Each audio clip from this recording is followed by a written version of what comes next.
John Osborne has a lovely question. Given that you didn't go into the show with experience producing television, how did you learn? Is there some book or class production, or was it all just advice from watching other producers? What was the learning curve like? We were a little bit of blank slates in the producing of television, but we weren't total neophytes. Both of us had extensive experience in film and commercial television, so we had worked in a production environment. Mostly what that had given us when we started making MythBusters was a real jaded sense of show business, right? Like, nobody's promise is ever going to come to fruition. Even if it comes to fruition, it's not going to be fulfilled in the way that they tell you it's going to happen. You know, you take everything with a grain of salt when you've been in production long enough. But that learning curve thing, your question implies a frame of like that there is a way to do it. And the answer is, there isn't.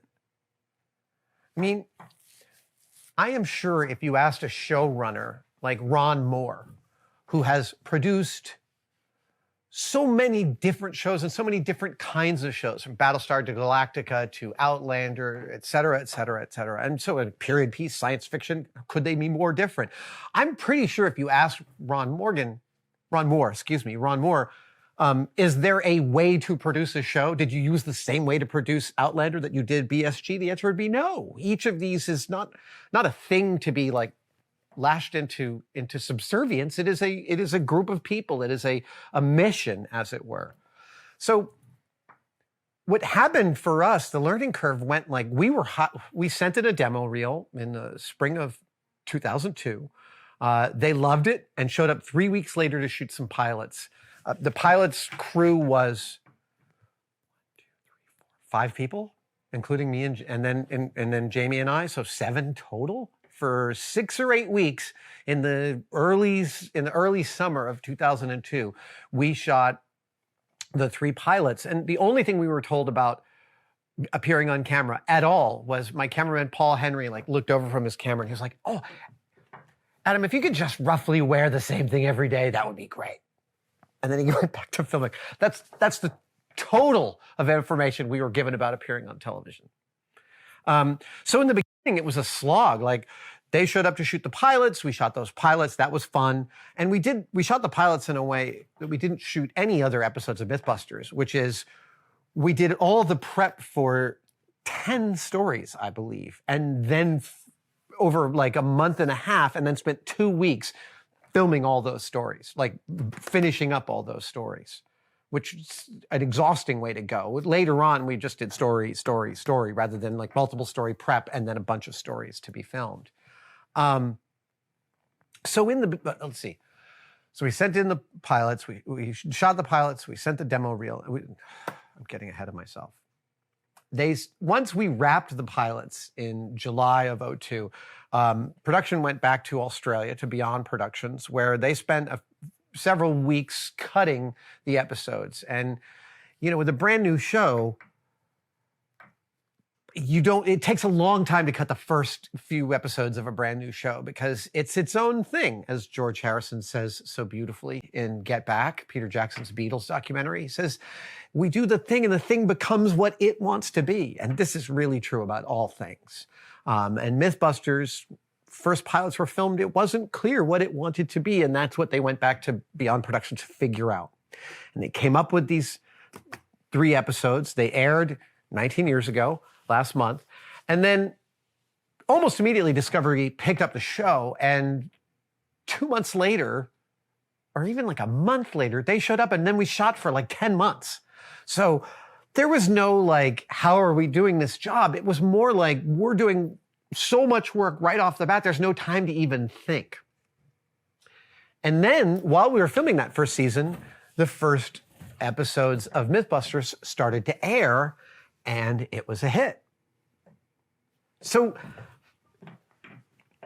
that changed. How did that do? It didn't change things, but the thing that was really clear to me is if it's a hit, then don't mess with it, right? But don't mess with what? What am I doing? I'm not sure what I'm doing. I'm going by the seat of my pants, but now it's a hit. Okay, so the goal is keep doing whatever it is you're doing. But what were you doing? these are the questions that we were confronted with. I was also, when we first started shooting in 2003, single. I was newly single. I had separated from the mother of my children back in early 2002. So when we started shooting MythBusters, I was about a year into being single, and I was not a good single person. I was a basket case. I was all over I was a hot mess. And halfway through that season, I realized, you know what? Being a hot mess has its own entertainment value, but I really should stop messing around and start concentrating on this job that I now have and see what I can do with it. And I did. I stopped dating anybody. I stopped dating everybody. And I started concentrating on the job. And somewhere in that first season, I started to have a point of view over the kind of show I was making and wanted to make. So it wasn't like I was thinking of what is the right way to produce this show. It was more like, how do I, and this is a question all of us hosts had to answer, is what kind of show do I want to be part of for myself? You know, and when you get better at answering that question, you get more episodes that lead to things that we do well. The mechanical robotic episodes that Grant would do, and beautiful aestheticizing and incredible dramatic setups that Carrie in her artistic sensibilities can bring to an experimental methodology, and the physical prowess of Tori, the mechanical genius of Jamie. Each of those things became key plot lines of episodes, specifically because we were answering that question for ourselves. I feel really lucky that we got so much expansive space to figure that out. That's what it really felt like. Because MythBusters, it started out as a hit and remained, the ratings just effectively kept going up for another 8 years. Yeah, that was shocking. And it fluctuated up there at the top, but they really, that bell curve had a wide middle part. And that meant that, again, we had a lot of latitude to really stretch our elbows and figure out what kind of show. This is good life advice. If you are ever making a show with a production company, whether it's a YouTube or television, it doesn't really matter. Don't fall into the trap of thinking that there's a right way to produce a show and you don't know it yet. If the show has you in it, you and your proclivities are a key part of that narrative. And if they're not, I feel like something's wrong.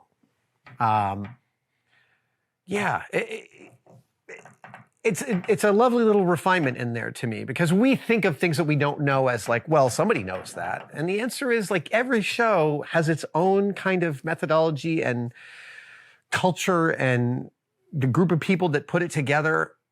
And there is no right or wrong way to do that. The question is the show a hit? Is everybody having a good time?